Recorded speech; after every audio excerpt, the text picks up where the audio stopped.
The quiet town. The film opens with drone shots of fog drifting over the harbor, fishermen hauling in nets, and children cycling through narrow lanes. We meet Detective Frank Dwyer, Benicio del Toro-like figure. Calm, methodical, and emotionally broken after losing his wife in a mysterious car crash 2 years ago. His small-town routine shatters when he's called to a property site on the outskirts, a modern house half-built, surrounded by silence. Inside, the mutilated body of Clara Jensen, a real estate agent, lies on the floor, her eyes open wide in terror. The crime scene. Frank and his young partner, Officer Nina Lopez, examine the eerily clean crime scene. No forced entry, no robbery. Clara's hand is curled around a snake scale, gleaming and out of place. On her chest lies a small carved emblem of a coiled serpent, burned into the skin. The forensic officer whispers, "This looks ritualistic." Frank doesn't respond, but his eyes linger on the symbol. Something about it feels familiar. The boyfriend. The investigation turns to Eli Cross, Clara's boyfriend, a wealthy developer pushing luxury real estate projects across Grey Ridge. He appears grief-stricken, but his story keeps shifting. He says he was at a meeting in Boston, yet his car's GPS shows he was near Clara's last location. When Nina pushes him, he breaks down, saying Clara had found something she shouldn't have, and now they're both in danger. Frank notices Eli's eyes flicker toward a security camera on the wall, as if afraid someone is watching. Secrets beneath the surface. Frank and Nina interview locals. Everyone knew Clara, bright, ambitious, loved by the community. Yet whispers suggest she was gathering evidence about illegal land grabs by the town's mayor and developers. A bar owner mutters, "People disappear when they dig too deep here." Outside, a man in a dark raincoat watches Frank from across the street, vanishing when approached. The snake's symbol. The lab results return. The scale found on Clara belongs to a Burmese python, genetically altered. The DNA shows traces of human genes, an impossible discovery. Frank's superior, Chief Larkin, dismisses it as contamination and warns him not to overcomplicate the case. That night, Frank dreams of his wife's accident, her car upside down and a shadowed figure dragging her body away into the forest. He wakes in cold sweat, the image of Snake burned in his memory. The basement discovery. Following Clara's client list, Frank and Nina inspect a luxury home development project. A creaking floorboard reveals a hidden trapdoor leading to an underground room. Inside, photographs pinned to the wall of Clara, Eli, the mayor, and Frank. Old medical vials labeled Subject Trials 1 to 9. Rest beside files stamped Reptile Program. Phase 2. Nina panics, but Frank finds a digital drive in a desk drawer and hides in his coat. Shadows in the past. Frank begins connecting dots. The same property developer who built this site also handled his wife's insurance claim. Old police reports about her death are missing pages. He realizes he's been manipulated for years. As he stares at a photo of his wife, he notices a snake tattoo behind her ear, something he's never seen before. The guilt and paranoia consume him. Was she part of this before she died? The Reptile Network. Frank contacts Miles, a young hacker and informant. They decrypt the drive and discover a network of encrypted documents linking political leaders, biotech firms, and the police department. The group calls itself the Reptile Network. They've been experimenting with reptilian DNA in human embryos, trying to suppress empathy and enhance survival instincts. Clara uncovered their operations while selling the property that hid the lab. Miles warns Frank, "They're already watching you."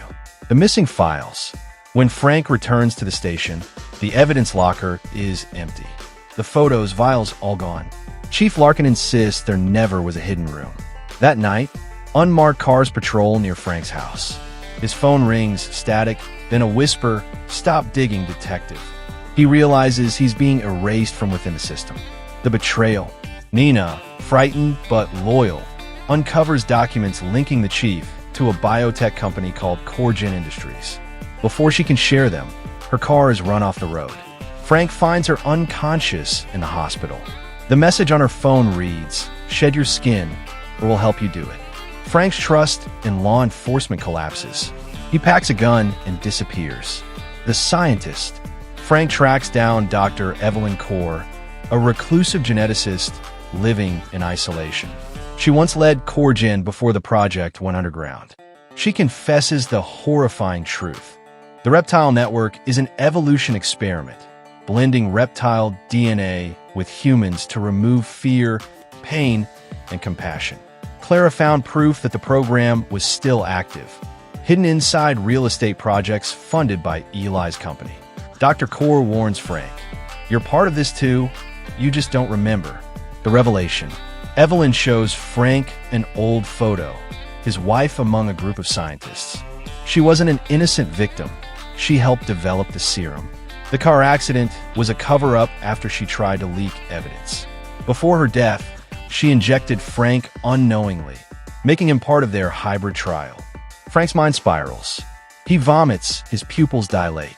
For the first time, he feels his heartbeat slow unnaturally, cold, inhuman. The hidden lab. Frank infiltrates a hidden lab deep in the coastal forest, guided by Evelyn's maps. He finds tanks containing half-human, half-reptile figures, some conscious, some lifeless. One chamber glows. Inside lies Clara Jensen, alive but transformed, her eyes reptilian. She whispers faintly, "They're becoming gods, Frank, stop them." Sirens blare. Security is alerted. The chase. Eli Cross arrives, flanked by guards in black suits. His skin shows faint scales along his neck. He taunts Frank, "We're the next stage of humanity." Frank sets off an explosion with a gas tank, triggering chaos. Through smoke and fire, he escapes the collapsing lab, dragging Clara's body out, though she dies in his arms whispering, "They're everywhere." The town burns. Explosions engulf the forest. The news reports it as a chemical accident. Grey Ridge descends into panic. People vanish overnight. The mayor resigns publicly, but secretly boards a private jet with Dr. Core. Frank watches the town burn from a distance, realizing no one will believe the truth. The hospital confession. Weeks later, Nina awakens. Weak and traumatized, she confesses she recorded Chief Larkin's conversations with CoreGen before the crash. She gives Frank a hidden flash drive. "It's everything," she says. Moments later, she's killed by a silent figure posing as a nurse. The flash drive slips from her hand into Frank's pocket. The broadcast.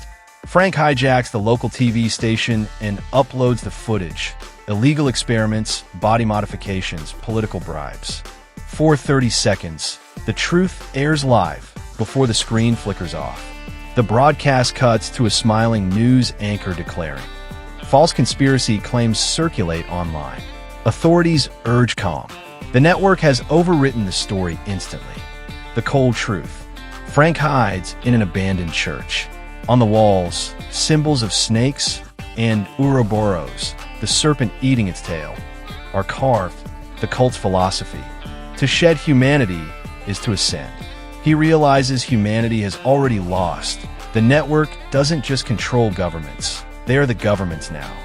Frank begins to experience strange physical changes. Cooler body temperature, slower pulse. The final confrontation. Eli finds him in the church. Half his face scarred, half scaled. He tells Frank that resisting is useless. The serum inside Frank is activating. "Join us," Eli says. "You're one of us already." They fight brutally, smashing through stained glass.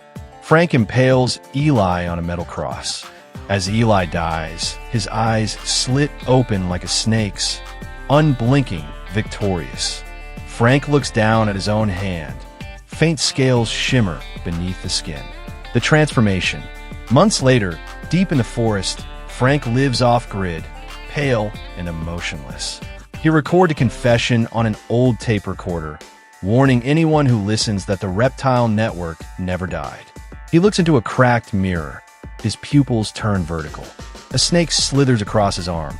He doesn't flinch. In the background, a news report plays. Senator Marcus Cross, Eli's brother, announces new biotech reforms for human evolution. Frank stares blankly, whispering, "It's already begun."